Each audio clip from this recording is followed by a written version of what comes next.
महाराष्ट्रातील कानाकोपऱ्यातील ताज्या बातम्यांचा आढावा घेण्यासाठी रिपब्लिकन वार्ता न्यूज चॅनलला आताच आयकॉन बेल दाबून सबस्क्राईब करा। बहुजनांच्या परखड विचारांचे मंथन, रिपब्लिकन वार्ता।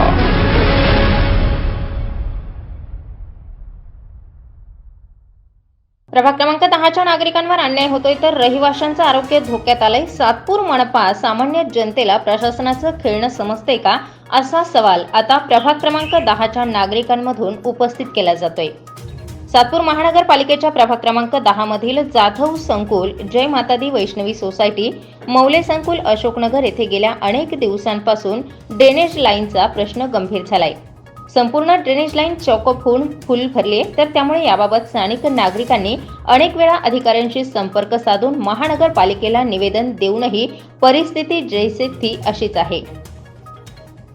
सातपूर मनपाला दिनांक 4 जानेवारी, दिनांक 4 फेब्रुवारी निवेदन देऊन या चेंबरची दुरुस्ती व्हावी, ही चेंबर लाईन होण्यासाठी चक्रा देखील मारलेल्या आहेत, परंतु हे काम झालेले नाही।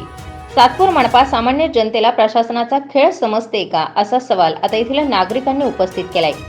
या अगोदर या समस्यांचं निवेदन महादेवनगर जनसेवक सामाजिक संस्थेच्या वतीनं सादर करण्यात आलं होतं, परंतु येत्या 2 दिवसात हा प्रश्न सुटला नाही तर महाराष्ट्र नवनिर्माण सेनेच्या वतीनं तीव्र आंदोलन केलं जाईल, असा इशारा विजय आहिरे यांच्यासह स्थानिक नागरिकांनी दिलाय।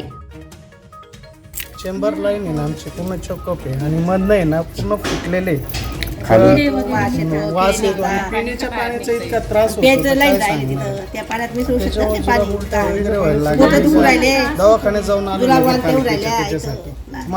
अर्ज किती वेळा दिले? अर्ज कमीत कमी 3-4 वेळेस मी अर्ज दिलेला आहे। मी स्वतः अर्ज दिलेला हा जानेवारीचा आहे बघा, 4-1 जानेवारीचा अर्ज आहे, अजून आलेलं नाही कोणी। आणि येऊन तिकडं कॉर्नरचा ड्रेनेज पूर्ण फुटलेला आहे, खालून पूर्ण फुटलेला आहे, त्याचे बांधकाम करून व्यवस्थित करून द्यावं एवढीच विनंती आहे, बाकी काही नाही। पिण्याच्या पाण्यामध्ये मिक्स होऊन येतं ते पाणी, ते आजारी होतात, तब्येती बिघडून राहिली।